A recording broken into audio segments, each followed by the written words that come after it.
Brent, since 1st of February, when you were officially taking a title that you'd actually been working for a number of months, you've kind of been through the gauntlet. I mean, is this trial by fire or what?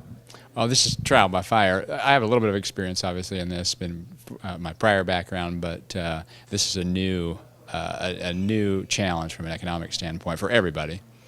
Here's your chance to take the walk and wave a little bit, because while everybody else at this point is either shutting down or playing shut down or crying the blues, Cirrus is making progress. How is that happening?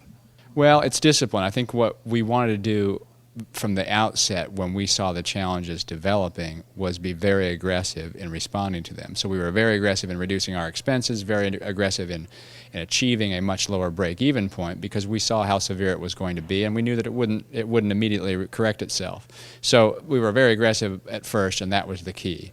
We were also very aggressive in how we dealt with where we had a lot of capital tied up, inventory and production costs. We drove a lot of production costs out, and we were very aggressive in how we looked at our current inventory. We priced it to move, and we moved it and freed up an awful lot of capital. And those two things, reducing expenses dramatically and very quickly, as well as reducing inventory very aggressively with price or whatever it took, were the keys to put us on a solid footing. Well, there were two things that you mentioned yesterday that really kind of astounded me. One is that you halved your inventory costs, and then two, that your costs of production have come down dramatically. How did that happen?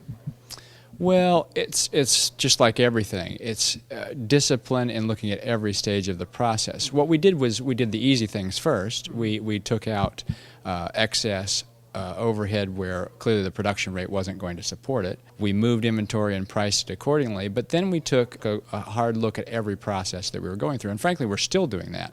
Very detailed review of every process to make sure that we've optimized it, and we moved people around accordingly to make sure that the work was being done well, but with the optimum number of people.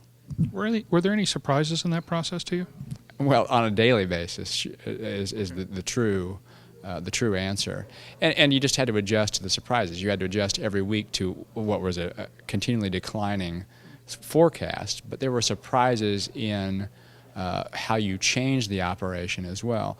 Pleasant surprises, because what you realized is what you could achieve. You could achieve a lot more with when it's necessity is the mother of invention, and we could achieve a lot more and a lot more efficiencies in a short period of time because we had to.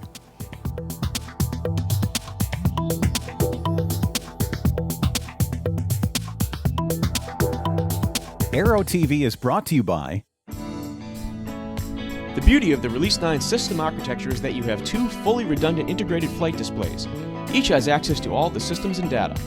Providing full redundancy and eliminating traditional reversionary modes, Release 9 allows either display to be configured as the PFD. Now your failure modes are much more manageable because you can continue to fly with the same familiar display symbology without the need to relearn composite modes you don't typically fly with.